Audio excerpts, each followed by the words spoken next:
Well, today I took out the tractor out of the storage shed. Here it is, the beginning of April, and doing the spring cleaning. I had to blow all this crap out, the mice nest that was built in under here. I had a lot of digging out to do.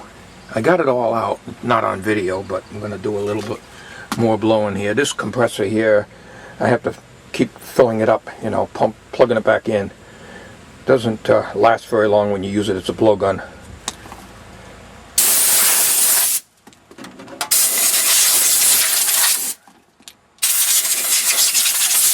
think I pretty well got it out.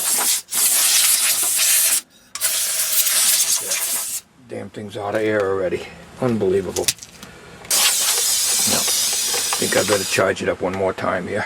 I have a bigger compressor that goes to 125 pounds. Well, actually, this goes to, I think, 100, 125 also, but tank is very tiny on it. I got an old one, but the problem is the fitting on the top of the tank, from the compressor to the tank, 3H copper tubing. The damn thing keeps leaking from the ferrules, and I put Teflon tape on and everything, and they're just that the thing will empty itself out in no time. So I got the thing put away. I might get rid of it.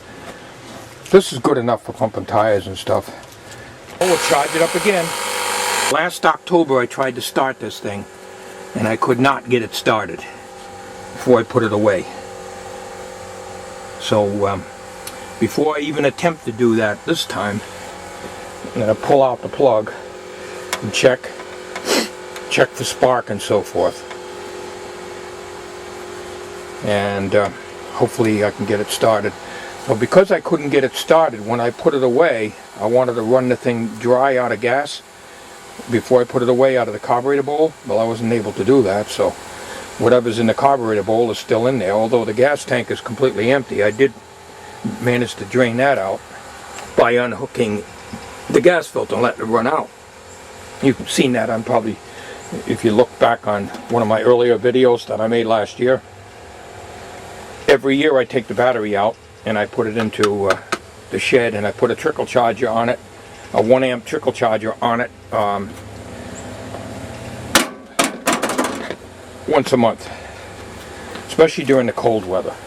Now when I built this, I didn't build this mice proof, because if I filled the floor in solid, the mice would just chew through the tarpaulin anyway. So I had filled the compartment where the battery's located, and even the engine compartment, with mothballs, but of course they dissolve throughout the years, so by the time, they're probably good for about a month or so, and then first thing you know, they're all gone and the mice just have a ball building a nest. You'll probably notice that there's supposed to be a cowling on here. I had removed that a couple years ago, and the reason for it is they'll build a nest so solid up here, the stuff just gets right into the fins and everything, and the engine overheats and could damage the engine, even cause a fire. So I left that off, but I can't obviously leave this off. So I have this. Supposedly makes it harder for them to build a nest, but believe it or not, there was a lot of crap in there.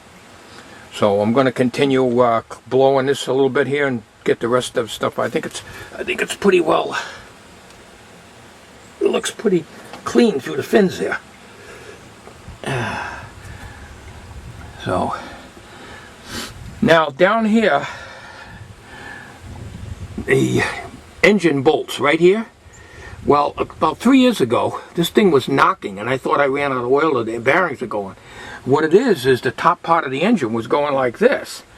So these were all loose, so I reached underneath as much as I could and tightened them. In fact, I'm going to go and check them again. But in the meantime, it had cracked the gasket here, and I put some red high-temperature silicone in there, because the oil used to just run down all over the place. I think it may still be leaking a little bit, but I keep a very close eye on the oil level on this all the time. Alright, trying to get this carburetor here.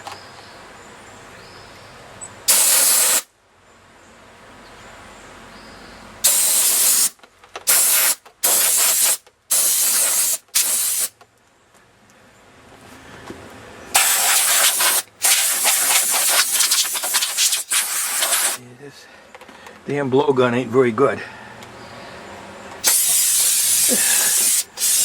Dies out pretty quickly.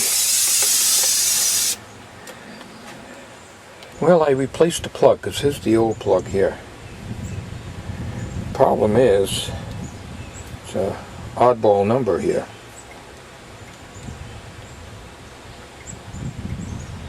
So I had another one that was physically the same, and the package says it fits 95% of the mowers.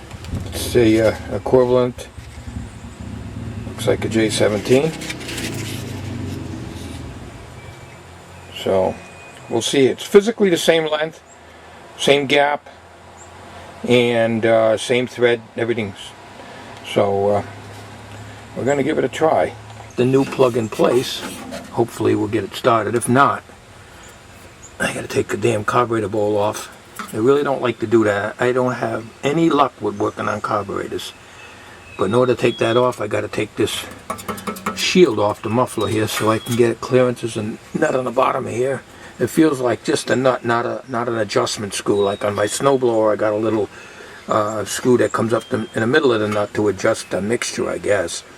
Not sure what it does, but this one here is just a regular nut that the bowl will come down, and well, we just hope that I don't break the gasket doing it.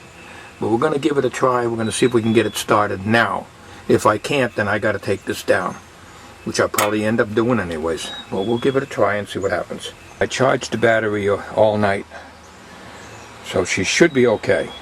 And batteries are about, I would probably say, 4 to 5 years old. So it's really on borrowed time, but I always pull it out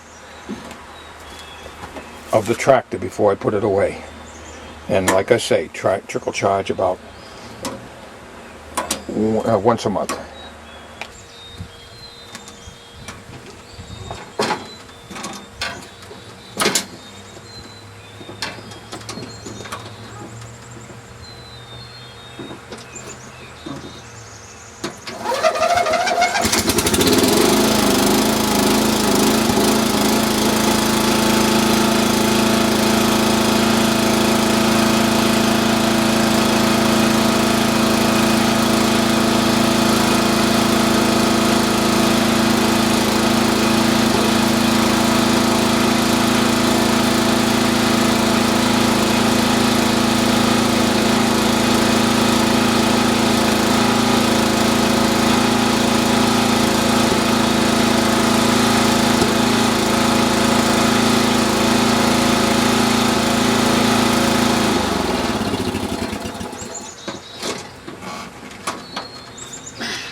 Wonderful, wonderful, as Lawrence Welk would say.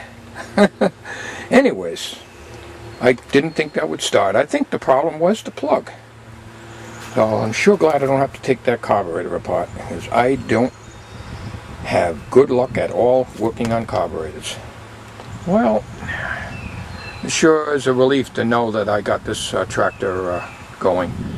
Of course, the tires go flat if I leave it sit. The two front tires will go flat.